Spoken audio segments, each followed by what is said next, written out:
College basketball happening on CBS. This one coming down to the wire, but ultimately Marquette able to outlast Creighton 72-67, the final. They trailed for most of this one, able to overcome a deficit at the half.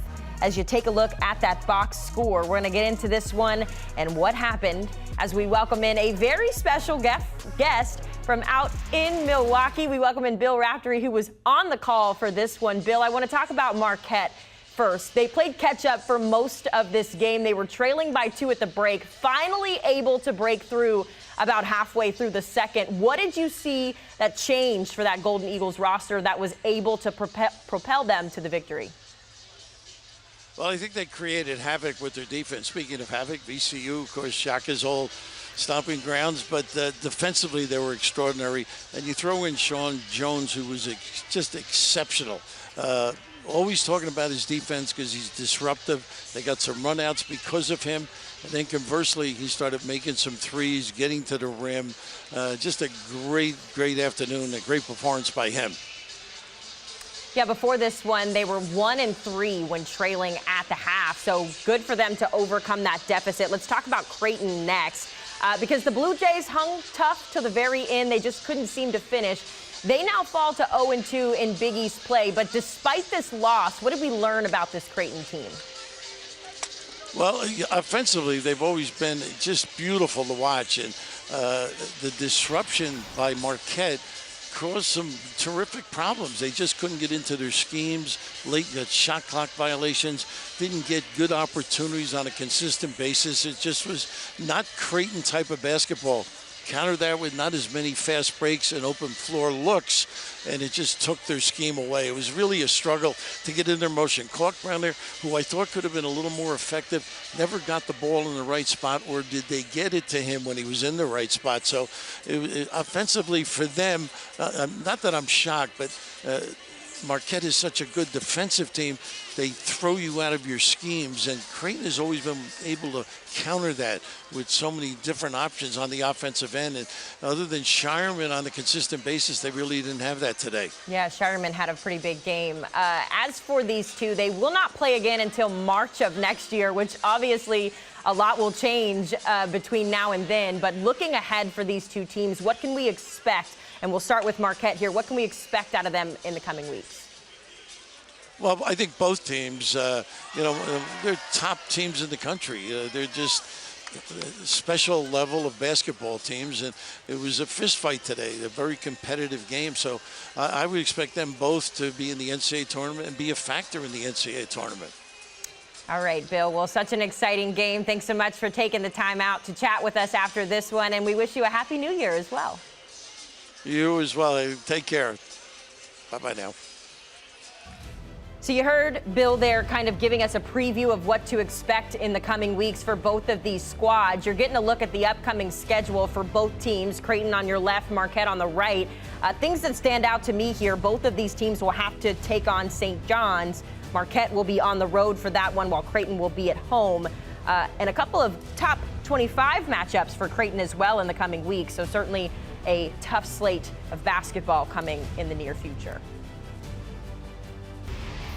Let's continue our conversation about this one as we welcome in the host of the Eye on College Basketball podcast, Matt Norlander. Matt, this time last week, we were watching an FAU-Arizona game that went to double overtime. So a lot less stress today with this one ending in regulation. What did you think about how it ended? I'm impressed with how Marquette was able to rally. It did have the benefit of a home crowd. The biggest crowd, by the way, ever in that building for a Marquette game, which is pretty impressive because the students are on holiday break right now. For Marquette, after having such a poor first half shooting, and then to come back around, it's 6 of 11 from three-point range. Sean Jones being the player of the game. How about that? Cam Jones had himself a decent game, but it was Sean Jones off the bench who really sparked this. And he's such an important defender for that team. And really what Marquette was able to do on the defensive end of the floor was the decider in this game. Because I'll tell you what, the surprising thing to me was the fact that Creighton, which doesn't force teams into turnovers a lot, it did get Marquette to give it away 13 times. That's way more than Creighton is doing on average, but it wasn't enough. And you know why? Because Marquette induced Creighton into 18 turnovers in this one. I got one thought on the other side with the Blue Jays as well, Haley. You cannot have Ryan Kalkbrenner put up these performances and be a Big East contender. He had 8 points, only 3 rebounds, only 1 block, just took 7 shots from the floor. I mean, Baylor Shireman and Trey Alexander, they combined for 41 points. They played well overall. Stephen Ashworth, a no-show. Kalkbrenner, he's got to be more of an impact player, and he was not here. Now, I will credit Marquette to its scouting and its adjustments there, but if Kalkbrenner is able to be the player that we know he is and play it that consistently, then Creighton's got a chance to win the Big East. But now it's 0-2 in the league.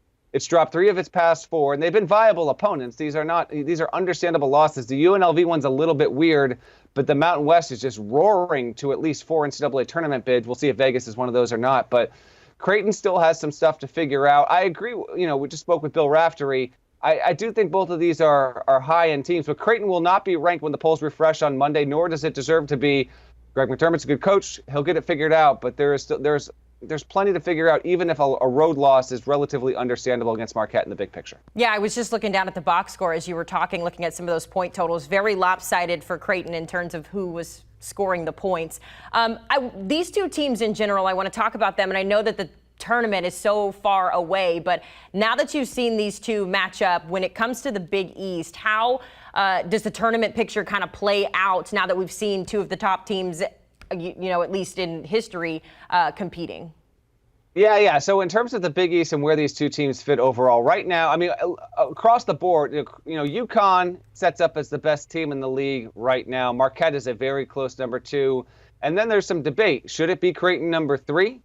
Is Providence in that discussion? Butler's actually started relatively well. St. John's had to squeak by Hofstra earlier in the day on Saturday. I expect Creighton to right itself and to get in that position. I think when the Big East tournament starts, I think Creighton will be number 3 in the league ledger there. But the Big East always produces such compelling matchups. It's been such a reliable league, Haley, in recent years in terms of getting teams that are high-end teams that usually don't let down over the course of a regular season here. Again, I want to emphasize this with Creighton. Not a letdown of a team, but I just haven't seen them hit that next level. Preseason top 10, this Creighton team was ranked higher in the preseason than any year in program history. Marquette's just a bit more reliable at this point, but the Big East is probably moving toward being a 5 or 6 team bid league when it comes to the NCAA tournament. And Marquette, I still put on that list of Final Four contenders. I stopped shy of putting Creighton into that bucket just now. Let's see what they can do to adjust in the new year. And again, I think a lot of that starts with Kalkbrenner's consistency. Yeah, a big schedule for Creighton coming up. We just had a look at that on a graphic, so it'll be interesting to see how the next couple of weeks pan out for them as well. But as of right now, Marquette's day is today. Matt Norlander joining us. Thank you so much for the time and the insight. You can catch Matt on the podcast with Gary Parrish, Eye on College Basketball, as the guys tackle the biggest headlines happening in the college basketball world. I'm sure they'll have some reactions to this weekend's AP Top 25 slate come Monday. You can scan that QR code on your screen or listen in wherever you get your podcasts.